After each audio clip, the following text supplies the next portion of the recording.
Today I thought I would make a cup of chai while I tell the story of how I decided to become a Buddhist nun in the Tibetan tradition at the age of 18. Just start boiling the water.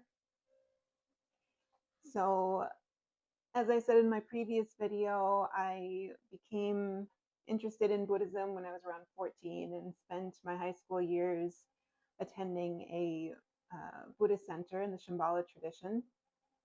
And when I graduated, I decided to do a 1 month retreat at Campo Abbey in Nova Scotia. So I was 18 at the time, and this retreat was specifically for young people. I forget the age range, but I think it was maybe mid-20s max. And I was certainly the youngest person attending.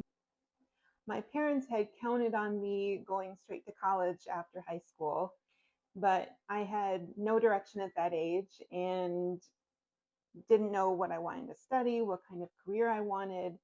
And frankly, since I became interested in Buddhism, the idea of becoming a nun was really at the forefront of my mind.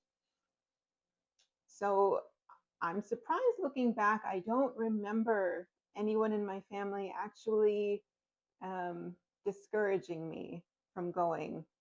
Maybe I blocked it out, but I mean, I'm sure they were disappointed that I wasn't going to college, and I'm sure they were very concerned that I was going to be traveling so far from Milwaukee to Nova Scotia on my own.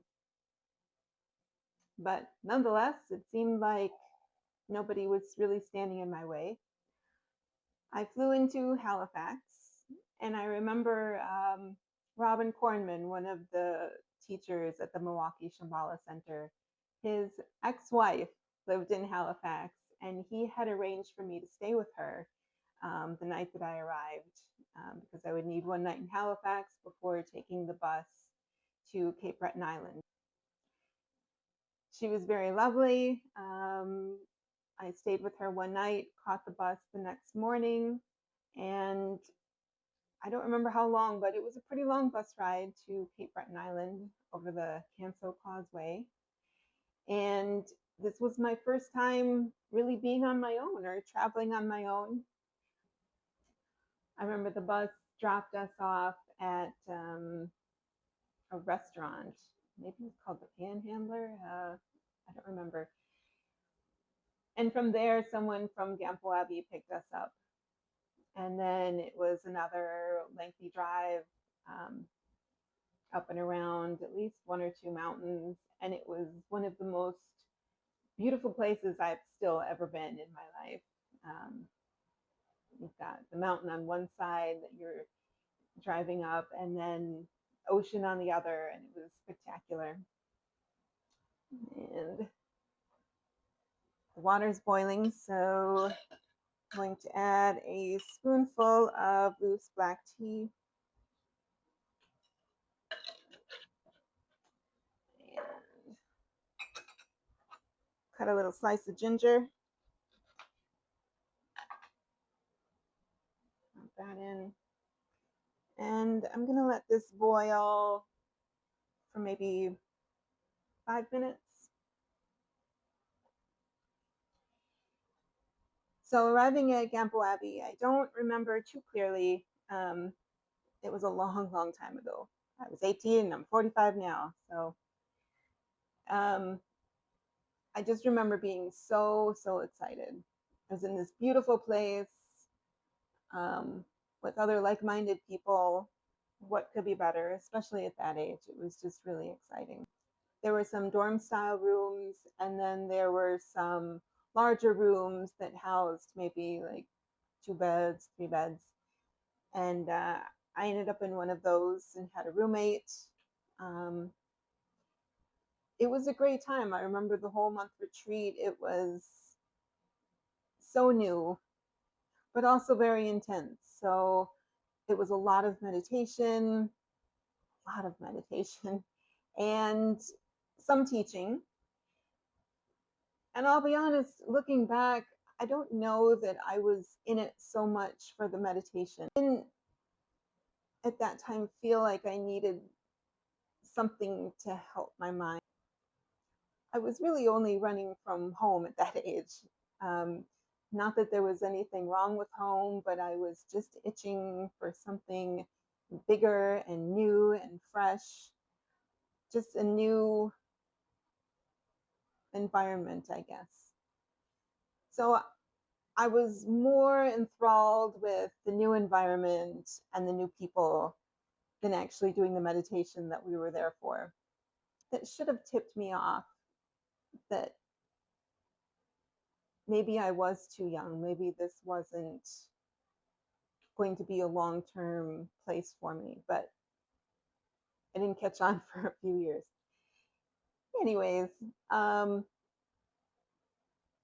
really loved the experience. And so when I came home, I decided I was going to go back, which I did and stayed for 2 years. A lot of people came and went during that time.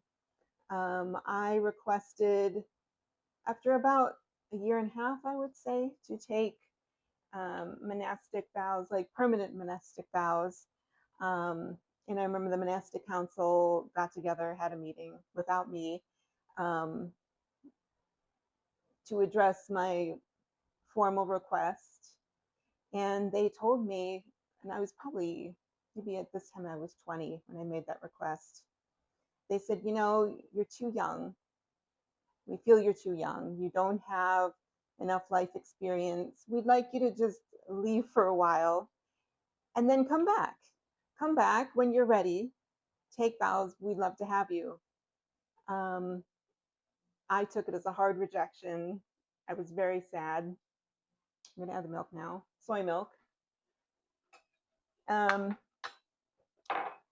it was a hard pill for me to swallow. But they said I could actually keep my temporary monastic vows when I left. And I had plans at that point to go to India to study, further my study of Tibetan language. So it wasn't a total loss.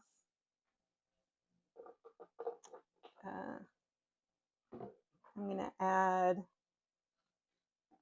5 drops of stevia. So this is not traditional chai, by the way. The soy milk, the stevia. I'm probably doing it wrong anyways with the milk and the water and all that, but it works for me, so whatever.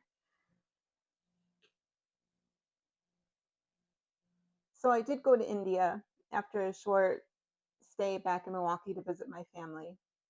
While in India, I was there for a month. I traveled there with a friend of mine that I had met at Gampo Abbey. And while there, I broke my vows, which I alluded to in the first video. And I think my next video is going to be delving into that whole experience a little more, my time in India, and definitely how and why I broke my vows. So I'll have to prepare a little more for that video. I'm not sure the best way to tell that story. It should be interesting. I would like to say that I was very idealistic in my teens and 20s, and I really felt that altruism was the key to happiness. That being kind